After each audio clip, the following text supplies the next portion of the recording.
함께 오늘 은혜 받을 말씀은요, 누가복음 2장 25절 말씀. 누가복음 2장 25절 38절인데 우리는 이제 두 절을 같이 한번 읽어보겠습니다. 누가복음 먼저 2장 25절을 한번 같이 읽어보겠습니다. 시작.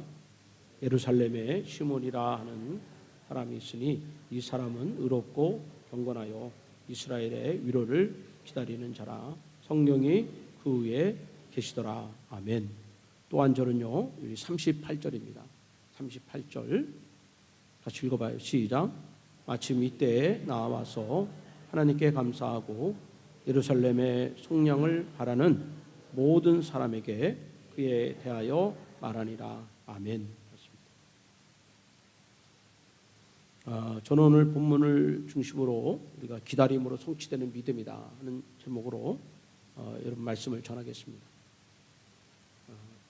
그 믿음은 하나님의 입에서 나오는 말씀으로 시작이 됩니다. 로마서 10장 17절에 믿음은 들음에서 나며 그 들음은 그리스도의 말씀으로 말미암습니다. 믿는다는 것은 내 지식을 믿고 내 능력을 믿고 내 건강을 믿는 것, 이것이 아닙니다. 이 믿는다, 우리가 신앙생활하는 분들이 믿는다 할 때 믿음의 내용은 하나님의 말씀을 믿는다는 것이죠. 창세기 1장에 보면 하나님께서 우주 만물을 창조하실 때 말씀으로 모든 것을 다 이루셨습니다. 말씀이 선포될 때 빛이 있었고, 말씀이 선포될 때 하늘과 땅이 있었고, 또 말씀이 선포될 때 바다가 있게 되었습니다.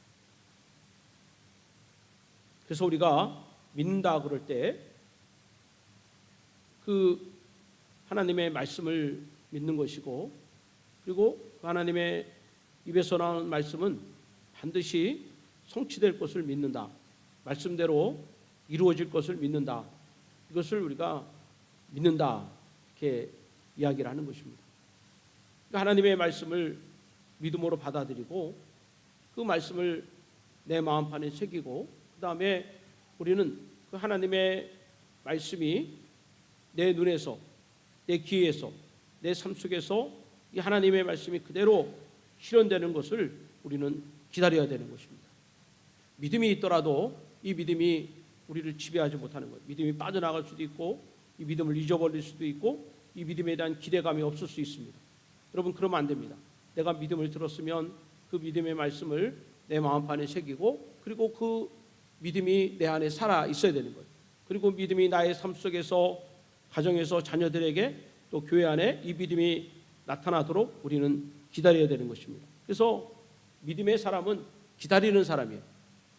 그러니까 내가 하나님의 말씀을 믿는다는 것은 그 하나님의 말씀이 실현될 수 있도록, 성취될 수 있도록 기다려야 되는 것입니다. 왜냐하면 기다림으로 하나님의 말씀이 완성이 되는 거예요. 뭐 쉬운 예로 그런 게 있죠. 우리가 밥을 할 때 뚜껑을 열 때는, 밥 뚜껑을 열 때는 그 시간이 있는 것입니다. 배고프다고 빨리 열어서는 안 되는 거예요. 그 주어진 시간까지 기다려야 되는 거예요. 기다려야 되는 거예요. 그래야 건강하고 알맞은 그런 밥을 우리가 먹을 수 있는 것입니다. 아브라함은 75세 때 하나님의 약속을 듣고 본토 친척 아버지 집을 떠났습니다. 근데 점점 자기 자신이 나이가 많이 들고, 그리고 사라가 생리가 끊기고 아이를 낳을 수 없는 몸이 됐을 때 그 믿음이 사라졌어요. 하나님이 저 하늘의 별과 같이 저 바닷가의 모래와 같이 많은 자손을 줄 거라는 그 믿음을 잊어버렸습니다. 새까맣게 잊어버렸어요. 왜냐하면 자신과 아내의 몸을 보니까 아들을 낳을 수 있는 그런 환경이 안 되는 거예요. 다 잊어버렸습니다. 그래서 그는 자기 아내 사라의 첩 하가를 데려다가 그를 통해서 이스마엘이라는 아들을 낳게 되는 거예요. 그로 인하여 참 이런 중동 문제의 그 시발점이 되고 말았습니다. 이 아브라함은 75세에 하나님의 말씀을 듣고, 그리고 25년이 지난 100세 때 그 하나님의 말씀이 성취되는 것을 그런 경험하게 된 것입니다. 그러니까 기다려야 됩니다. 믿음이 내 안에 살아있어야 되고, 그리고 살아있는 믿음이 실제가 되기 위해서는 기다려야 됩니다. 요셉은 17살에 형들이 자신에게 절하는 꿈을 꿨습니다. 하지만 그가 실제로 애굽의 총리의 자리에 앉는 것은 그의 나이가 30세였습니다. 30세.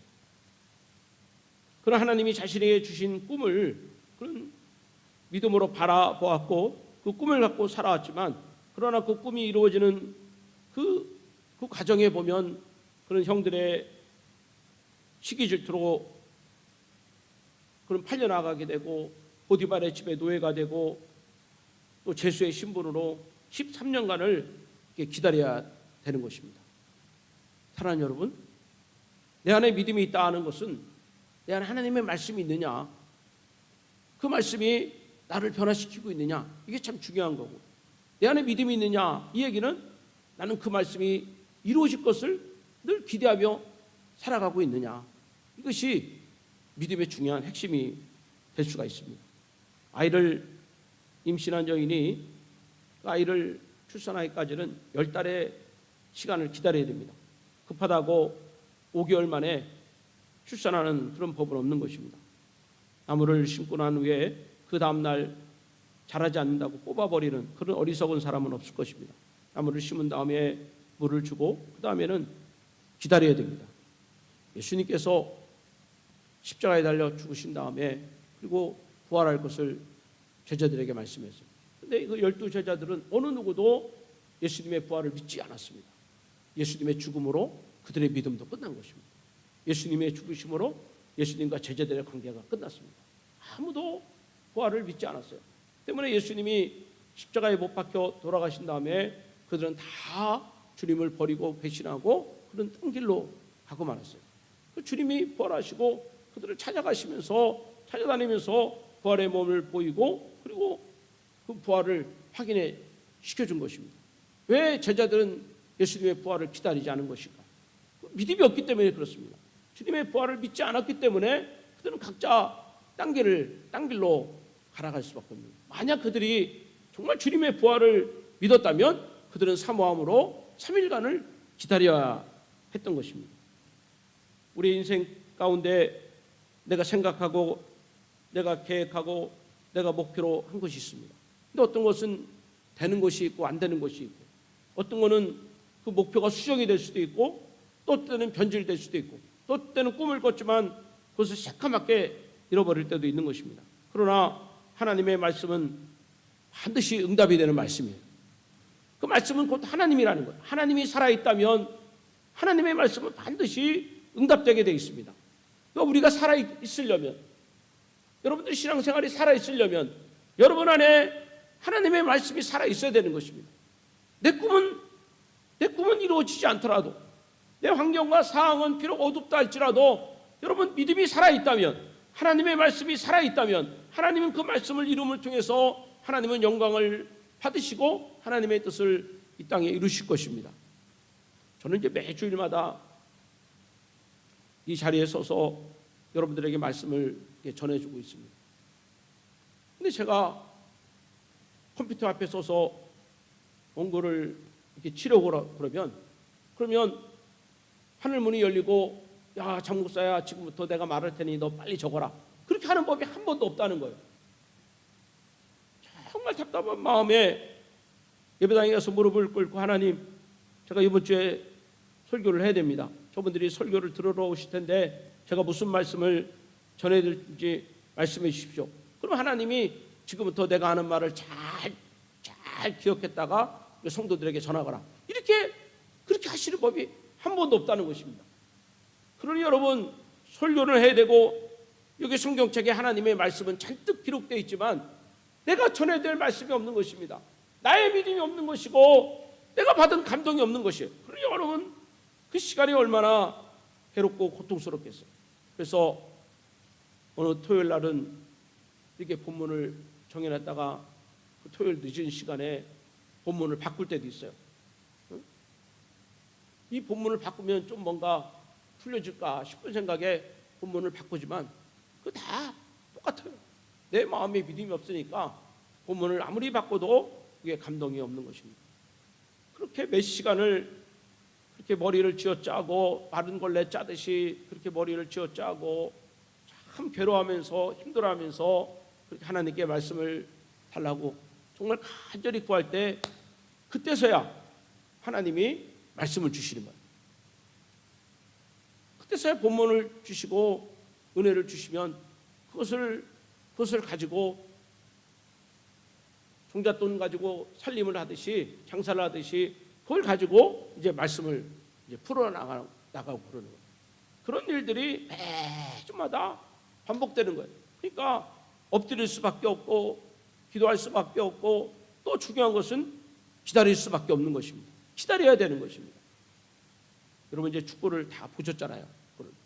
저도 그날 그냥 꼬박 밤을 새서 2시에 축구 경기를 보고 그리고 4시 반에 교회 나와서 기도회를 하는데 한 1시간 반 자고 설교를 하니까 이게 설교가 무슨 설교라는지 나도 모르겠어요. 막 말이 헛갈리고 말이죠. 꼬이고.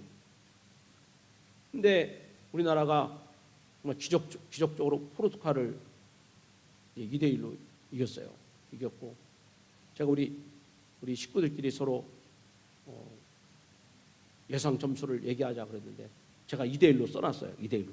그러니까 5명이 이제 돈을 모아서 만 원씩 돈을 모아서 이 맞춘 사람들께 몰아주기로 이렇게 한 겁니다. 내가 2대1 맞췄어요. 2대1. 그러고 나서 우리나라는 다 이겼지만 또 저쪽에서 우루과이와 가나 경기에 따라서 우리가 올라가느냐 떨어지냐 그 잠깐 한 경기 끝나고 7, 8분을 기다리는데 1분 1초가 너무 길게 들리는 거예요. 그걸 기다리는 거예요. 거기 아나운서 하는 말이 그런 얘기를 해요. 우리가 할 건 다 했습니다. 이제 하나님의 시간을 기다려야 됩니다. 우리가 할 일이 다 했습니다. 이제 하나님의 뜻에 하나님이라는 얘기는 안 했지만 하늘의 뜻에 우리가 따라가야 됩니다. 이런 멘트를 날리더라고요. 여러분 우리가 인생을 살아갈 때 저와 여러분의 인생의 주관자는 하나님이십니다. 하나님이 우리를 움직이시는 것입니다. 하나님이 우리를 향한 놀라운 계획을 갖고 있는 것입니다. 여러분 그것을 음성을 듣고 그 말씀을 듣고 우리가 그 가운데 실행하고 그리고 그 뜻이 이루어지기를 기다리면 되는 것입니다. 오늘 우리가 읽은 본문 말씀에 보면 아기 예수를 기다린 메시아를 기다린 두 사람이 있습니다. 예수님이 이 땅에 오실 때 정말 예수가 메시아인 것을 알고 그 앞에 경배하고 예물을 드리는 사람은 동방에서 온 박사들 뿐입니다. 아무도 예수가 그리스도라는 존재인 것을 아무도 믿는 사람도 없고 찾아온 사람도 없고 경배한 사람이 없었습니다. 동방의 박사들만이 주님을 찾아와서 그렇게 예배를 드린 거예요. 그런데 오늘 여기 보면 동방 박사는 비교가 되지 않을 정도로 아주 오랫동안 그렇게 아기 예수 오시기를 기다리고 소망하면서 성전을 지키고 기도하며 금식하던 두 사람이 있었는데 두 사람 중에 한 사람은 남자고 또 한 사람은 여자예요. 한 사람의 이름은 시몬이고 다른 한 사람은 안나입니다. 안나. 근데 이제 시몬은 나이가 기록이 되어 있지 않지만 안나는 나이가 몇 살이라고 했어요? 가부가 된 지 84세 그랬어요. 그리고 그는 그는 결혼한 지 7년 만에 남편을 잃었다. 그러니까 적어도 그의 나이는 91세입니다. 91세.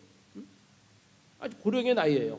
근데 그 나이에도 불구하고 성전을 떠나지 아니하고 성전을 지키면서 금식하면서 그렇고 경건한 그런 생활을 하면서 그리스도가 오심을 기다렸다는 거예요. 자, 먼저 여러분 시몬의 기다림은 어떤 기다림인가? 25절을 다시 한번 읽어보겠습니다. 시작. 예루살렘에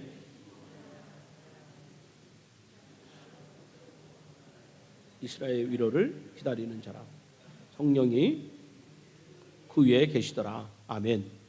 여러분 물어봐요. 시몬은 뭘 기다렸다 그랬죠?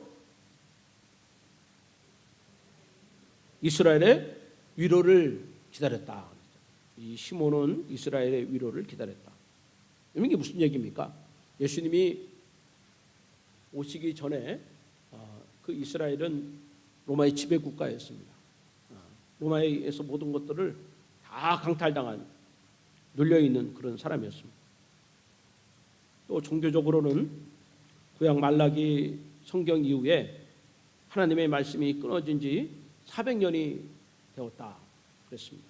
400년 동안 하나님이 그 땅에 선지자를 보내주시지 않았어요. 또 종교 지도자들은 그들은 형식에 매여 생명이 없는 그런 종교 생활을 하게 되는 거예요. 정치적으로나 경제적으로나 종교적으로나 다 막혀버린 것입니다. 아주 깜깜한 하루하루를 보내고 있었고 소망 없는 그런 삶을 지내고 있었던 거예요. 이때 이 시몬은 주님, 이 나라를 위로해 주십시오. 주님, 소망 없는 이 백성에게 살아갈 힘을 좀 주십시오. 주님, 붙잡혀 있는, 눌려 있는 이 백성에게 하나님 좀 자유를 주십시오. 다시 우리가 하나님을 알게 하시고 그 하나님을 찾게 해 주십시오. 여러분, 이것이 시몬의 기다림입니다. 위로함의 기다림. 이것을 지금 성경은 우리에게 말씀해 주고 있는 것입니다. 이 시몬의 간구함처럼 예수 그리스도가 이 땅에 오실 때 그분은 진정한 위로자로, 저와 여러분의 위로자로, 이 민족의 위로자로 이 땅에 오신 분인 것을 여러분 믿으시길 바랍니다. 이런 성경을 한번 읽어봤으면 좋겠습니다. 데살로니가 후서 2장 16절 17절인데 같이 한번 읽어봅시다. 시작. 우리 주 예수 그리스도와 우리를 사랑하시고 영원한 위로와 좋은 소망을 은혜로 주신 하나님 우리의 아버지께서 너희 마음을 어떻게 하시고 위로하시고 모든 선한 일과 말에 굳건하게 하시기를 원하노라. 거기 16절을 다시 한번 넘어가시면 주님이 우리에게 주시는 것은 무엇입니까?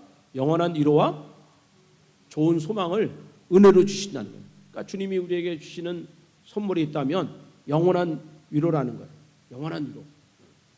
사람에게는 위로받지 못하고 또 세상 가운데는 위로받지 못하지만 여러분, 주님이 주시는 위로, 그 위로는 영원하다는 것입니다. 늘 우리 함께 하신다는 것. 그리고 주님의 그 위로를 받는 자는 살아갈 힘을 얻는다는 것입니다. 좋은 소망을 얻게 된다는 것이죠. 미국 그 워싱턴 DC에 위치한 스미소니언이라는 박물관이 있습니다.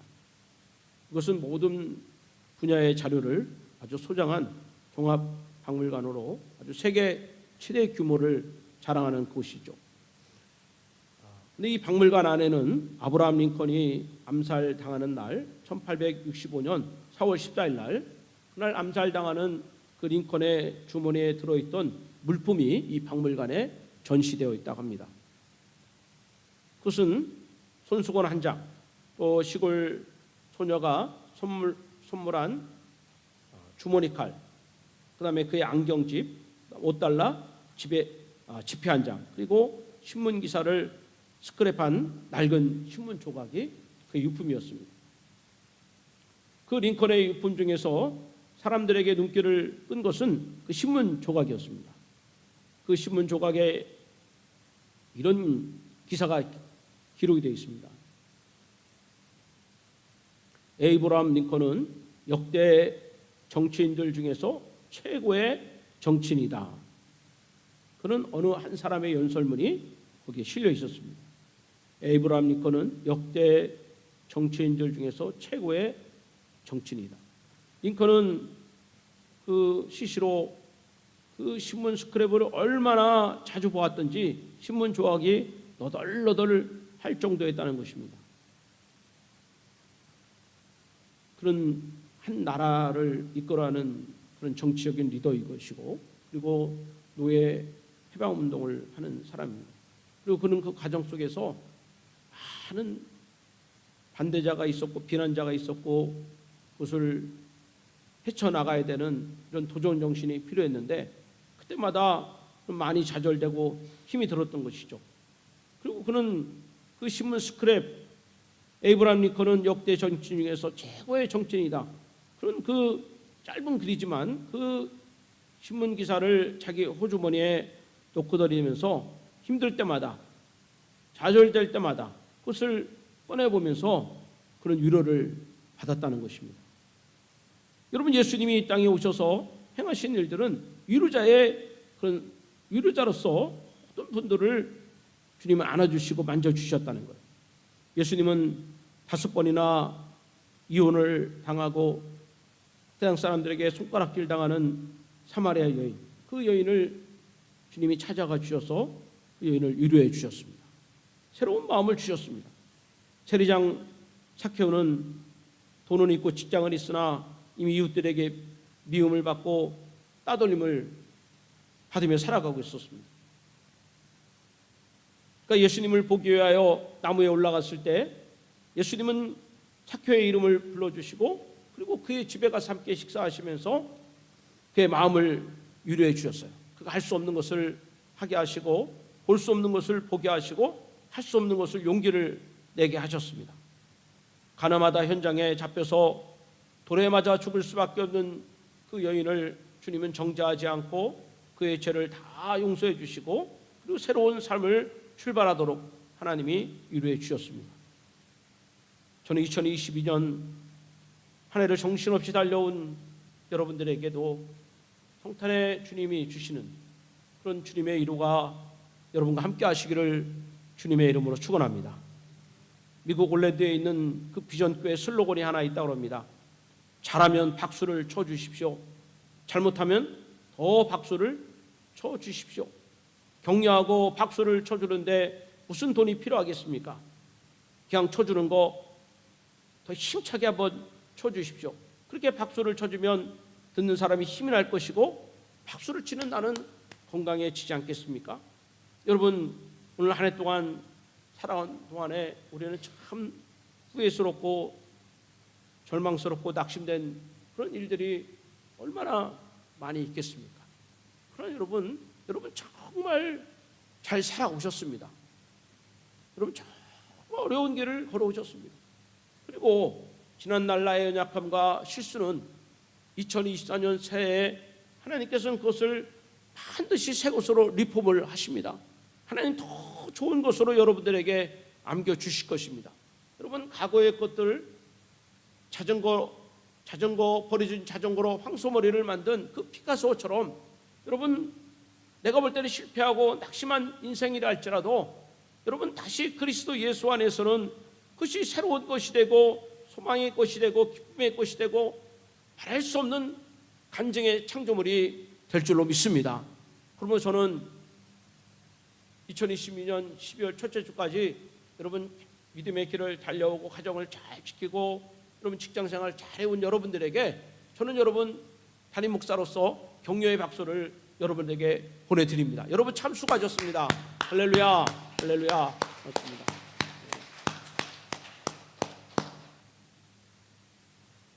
잘하면 박수를 쳐주자. 잘못하면 더 박수를 쳐주자. 믿음으로 잘 살아온 사람은 하나님이 박수를 쳐주시고 그렇지 못한 사람들에겐 하나님이 더 큰 은혜를 허락할 줄로 믿습니다. 이것이 예수 안에 갇혀있는 하나님의 사람들입니다. 여러분, 안나 선지자가 기다리고 있는 것은 뭘까요? 38절을 한번 같이 들어가 보겠습니다. 38절입니다. 같이 읽어봐요. 시작. 마침 이때 예루살렘의 성령을 바라는 모든 사람에게 그에 대하여 말하니라. 38절을 말씀을 자세히 들어가 보면 안나 선지자가 기다리고 있는 것이 있다고 했어요. 그걸 뭘까요, 여러분? 안나 선지자가 기다리고 있는 것, 그게 뭘까요? 자세히 보면 거기 눈에 들어오는 게 있죠? 안나 선지자는 무엇을 기다렸는가? 거기 말씀이 되어 있습니다. 예루살렘의 속량을 바라는, 그랬죠? 예루살렘의 속량을 바라는. 이걸 좀 더 쉽게 풀이하면 예루살렘의 속량을 기다렸다, 이런 얘기입니다. 예루살렘의 속량을 기다렸다. 속량이 뭘까요? 용서죠. 용서입니다. 용서. 예루살렘의 용서를 구했다. 여러분, 예수님이 이 땅에 오실 때 예루살렘을 위한 용서의 주님으로 오신 게 아니라 예루살렘은 이 땅에 오실 때 만 백성의 죄를 용서하기 위하여 이 땅에 오셨습니다. 그러면 여러분 정말 성탄을 기다리는 사람은 올해는 무슨 물건을 팔아서 내가 대목을 볼 것인가? 내가 이 성탄절에는 내가 누구를 만나서 좋은 시간을 보낼 것인가? 나 이 성탄절을 내가 어떻게 해야 내가 후회하지 않는 성탄절을 보낼까? 여러분 이런 분들에게는 예수 그리스도와 성탄이 아무런 관련이 없는 거예요. 여러분 진정한 성탄을 기다리는 사람은 어떤 사람입니까? 누가 성탄을 기다립니까? 누가 성탄의 본질을 회복할 수 있습니까? 누가 성탄에 오신 예수님을 만날 수 있습니까? 그 사람은 주님, 나는 죄인입니다. 주님, 나는 하나님 앞에 정말 죄인입니다. 하나님, 나는 연약한 자입니다. 나는 죄를 이길 수도 없습니다. 죄를 물리칠 수도 없습니다. 내 스스로 죄에서 자유할 수가 없습니다. 그러나 하나님의 아들 예수 그리스도께서 이 땅에 오셔서 나의 죄를 위하여 피 흘려 죽으신 것을 믿습니다. 난 예수 그리스도의 피값으로 말미암아 내 모든 죄가 다 사함받은 것을 믿습니다. 여러분 진정한 성탄은 죄인에게 오는 거예요. 여러분 예수 그리스도는 죄인에게 오는 것입니다. 내 스스로 하나님 앞에 나의 연약함을 인정하고 하나님 내가 죄인인 것을 고백하고 회개하는 자들에게 하나님 하늘의 성탄이 저와 여러분 가운데 임할 줄로 믿습니다.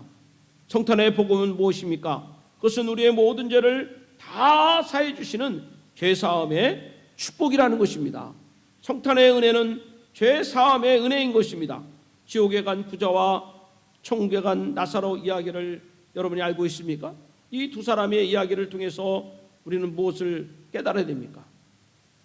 그것은 사람이 죽음이 끝이 아니라 어떤 사람은 영원한 천국에 들어갈 수 있을 것이고 어떤 사람은 영원한 지옥에 떨어질 수 있다는 것을 우리에게 알라는 것입니다. 아무리 밑바닥 인생을 살아온다 할지라도 가진 것이 없고 도울 자가 없고 의지할 것 없는 가장 밑바닥의 인생을 살아간다 할지라도 주 예수 그리스도를 통한 속량함을 입은 사람은 가장 아름답고 가장 멋지고 가장 복된 영원한 천국에 들어갈 수 있는 길을 열어주시는 것이 성탄의 축복인 것입니다. 그러나 여러분 모든 것을 다 가진 사람일지라도 남부럽지 않는 그런 멋진 집에 살아가는 사람일지라도 본연이 다 준비되어 있고 모든 것들을 다 소유한 축복된 사람일지라도 여러분 예수 그리스도의 속량함을 입지 못한 사람은 가장 밑바닥에서 가장 저주스러운 곳에서 가장 뜨거운 불꽃 가운데 슬피 울며 이를 갈 것이라는 것을 이 부자와 나사로의 이야기를 통해서 우리에게 말씀해 주고 있는 거예요. 때문에 우리는 부자가 됐든 거지가 됐든 우리는 지위가 높든지 낮든지 사람들의 인기를 받든지 아무도 모르는 무명의 사람이라든지 우리 모든 인생들은 여러분 성탄에 오신 예수 그리스도를 믿음으로 말미암아 죄사함의 은혜를 받아야 될 줄로 믿습니다. 그 죄사함의 은혜가 우리 가운데 넘칠 때 우리는 정말 감격이 넘치고 기쁨이 넘치고 평화가 넘치는 그런 성탄의 날을 보낼 것이고 우리의 삶을 그렇게 채워갈 수 있을 거예요. 때문에 우리 12월의 암송 말씀에 마태복음 1장 21절에 뭐라고 되어 있습니까? 아들을 낳으리니 이름을 예수라 하라. 이는 그가 자기 백성을 그들의 죄에서 구원할 자이심이라. 아들을 낳으리니 이름을 예수라 하라. 이것이 바로 성탄인 것입니다. 예수 그리스도 그분은 구원자로 이 땅에 오셨다는 거예요. 아무도 우리 죄를 구원할 수 없는데 예수 그리스도가 이 땅에 오심으로 우리의 죄를 구원해 주시는 여러분 구원자로 이 땅에 오셨다는 거예요. 우리는 그분을 날마다 기다려야 됩니다. 그분을 날마다 사모하고 그분과 함께 우리의 인생을 걸어가야 될 줄로 믿습니다. 아들을 낳으리니 이름을 예수라 하라. 하나님 여러분, 예수 그리스도가 여러분의 모든 죄를 사해 주신 것을 믿으시길 바랍니다. 그리고 그 예수가 여러분 안에 있기를 바랍니다. 그리고 그 예수가 여러분을 통하여 행하시는 아름답고 놀라운 것들을 바라보시는 그런 은혜가 여러분 가운데 있기를 바랍니다. 그래서 누가복음 2장 28절과 32절에 그렇게 주님을 기다리고 주님을 만났던 이 시몬과 안나가 이런 영광의 고백을 드리고 있습니다. 28절부터 32절입니다. 한번 읽어보겠습니다. 시작.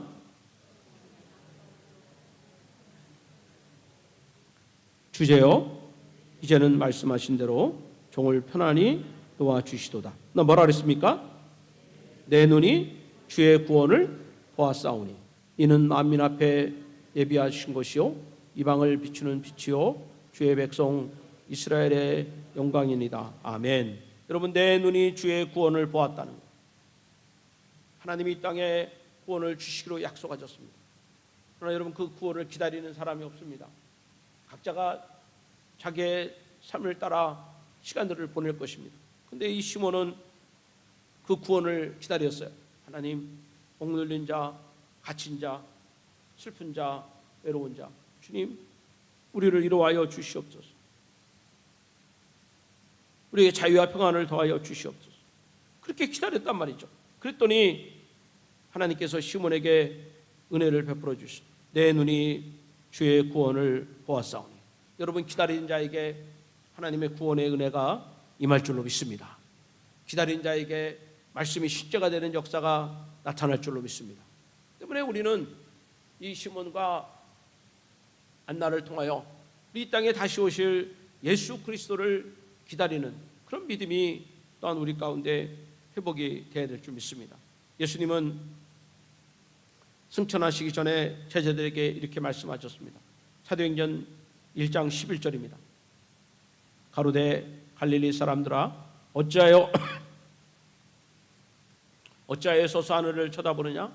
너희 가운데 하늘로 올라가신 이 예수는 뭐라 그랬죠? 하늘로 가심을 본 그대로 다시 오시리라. 응? 여러분 한번 따라합시다. 다시 오시리라. 이게 하나님의 말씀이라는 거예요. 이것을 우리 어떻게 해야 돼요? 이거 믿어야 됩니다. 뭐라 그랬어요? 하나님이? 주님이? 다시 오시리라. 이게 주님의 말씀이라는 거예요. 이건 누가 꾸며낸 얘기가 아닙니다. 소설의 일부분이 아니죠. 다시 오시리라. 그러면 주님은 반드시 그 말씀을 성취하시는 거예요. 누구에게? 기다리는 자에게. 기다리는 자에게. 그럼 오늘 예수님이 언제 올지 모르지만 그 주님은 도둑같이 임하는 것입니다. 밤에 번개가 치듯이 그렇게 갑자기 임하는 것입니다. 그건 누구에게 임하는가? 바로 기다리는 자들에게. 이 시몬과 안나가 그것을 보여주고 있는 거예요. 이들은 그것을 믿었고 그 믿음이 자기의 삶을 움직이는 거예요. 기도하는 시간을 보냈습니다.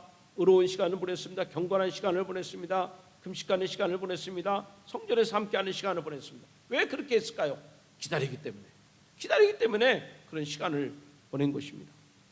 재림의 때와 시기는 아무도 아는 이 없지만 그러나 주님은 말씀대로 반드시 다시 오실 뿐인 것입니다. 여러분, 알파와 오메가, 시작이 있고 끝이 되신 그런 주님인 것입니다. 위로의 주님을 여러분 기다리십시오. 여러분 살아가면서 어떤 어려움이 있더라도 주님이 여러분과 함께하여 주십니다. 여러분 지켜주십니다. 여러분, 우리의 죄를 용서하시고 새롭게 해주시는 주님을 늘 바라보십시오. 눌려있지 마시고, 여러분 좌절하지 마시고, 포기하지 마시고, 다시 하나님이 주시는 용서, 다시 시작하는 하나님의 용기가 여러분 가운데 임하시길 바랍니다. 그리고 다시 오실 주님을 기다리면서 늘 거룩함과 신령함으로 여러분의 삶을 채워가시는 여러분 모두가 되시기를 주님의 이름으로 축원합니다. 우리 함께 찬양을 같이 불러보겠습니다.